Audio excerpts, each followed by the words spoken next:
You're listening to Soap Dirt, the latest in television entertainment news. Hey there, General Hospital fans. It is Belinda from Soap Dirt, and I have got your early edition spoilers for the week of February 5th through 9th. This will be the first full week of February sweeps, by the way, and we're already getting off to a totally killer start.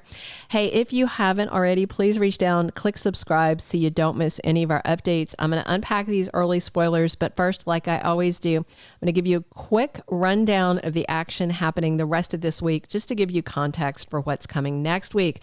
So Wednesday, January 31st, we've got Ava terrified. Shots are being fired at Sonny's Island off the coast of Puerto Rico.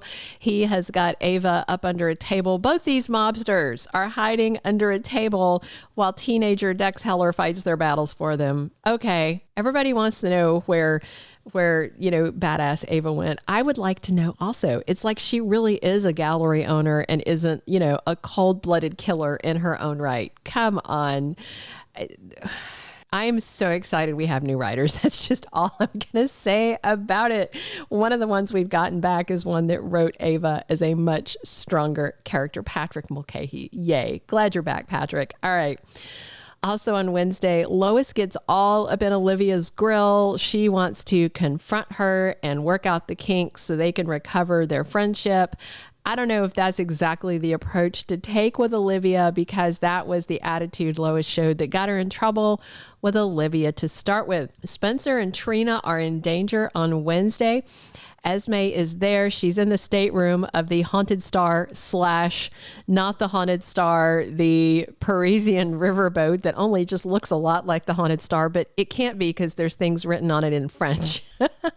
They got out some spray paint and some stencils and made that a French boat. All right. So I assume by the time Spencer gets back into the stateroom, maybe Esme already used that syringe on Trina. Maybe she has drugged her or told him that she's poisoned her, something, but it looks like Spencer is going to have to go with with Esme. I don't know if it's going to come to violence, or I've seen some conflicting spoilers chatter, one about Trina forcing him to write a letter saying he's leaving to go look for Ace and his dad, and then another that there's a physical showdown. So we'll just see what happens on Wednesday, but that is Nicholas Chavez's last day for now, and I suspect it might be the last day for Avery Pohl as well. We'll see. We'll see soon. Tracy Quartermaine is not so sure about something. Maybe this is something else to do with Scotty or something to do with Fenn, Gregory. She's got her fingers in a lot of pies right now. Love me some Jane Elliott. And Carly meets with the Crimson staff and Tracy as well. So I guess that's the thing she's not sure about. Basically, Carly wants Tracy's support at the magazine. I don't know exactly what all that entails. Tracy's not exactly the biggest fan of Carly, so that should be a pretty interesting conversation. Then on Thursday, February 1st, we have Tracy rising to the occasion. That's a vague and weird spoiler, but it is what we have. And Laura is feeling hopeless. We know that Laura and Portia and Curtis are all racing to Paris, hoping to get there to intervene to save Trina and Spencer from Esme. Looks like they are too late and people are gone. People are missing. Trina should be fine. But Laura has now lost Nicholas. She's lost Ace. She's going to have lost Spencer. She, kind of was attached to amnesiac Esme, not so much evil Esme who's back to herself. So this is just a mess. And Laura's probably feeling like she should have seen this coming and done something to prevent it. Drew and Michael cannot work together anymore. Things fall apart for them on Thursday. And Lois shares some thoughts about Brooklyn Quartermaine's wedding to Chase. I'm guessing Tracy will shoot these down. She does not want a Bensonhurst bash for her granddaughter. Adam Wright is still struggling, and he gets help from Josslyn and Felicia and Carly. And by the way, when he gets that help, it'll be Eden McCoy back in the role of Josslyn Jacks in the first day of February sweeps. The second day of February sweeps is Friday, February 2nd, and somebody drops in on Laura and surprises her. Josslyn is completely shocked. Anna and Jordan set up a meeting. I'm sure this is more of the investigation. Maybe they got some info from Brennan that's actionable. Laura spends some time bonding with Sonny. I'm sure they're going to discuss Spencer's fate that we haven't found out yet. And Carly gets a new patron. Sounds like, I don't know if that's going to be at Bobby's or, a patron usually is like I don't know, that's a very strange wording. So I don't know if that has to do with Crimson or with Bobby's Diner. We'll see. Now, we are going to look at early spoilers for February 5th through 9th. Sonny has to consider his next move. I tend to think this is about the threat to his life and not about his marriage, but at some point he's going to have to think about his next move with Nina as well. But someone literally came gunning for him on his private island, the island he took Ava to because he thought they would be safe there, took the kid there, and no, they're not safe. Sweep's chatter says it's an enemy from Sonny's past that has come back to target him.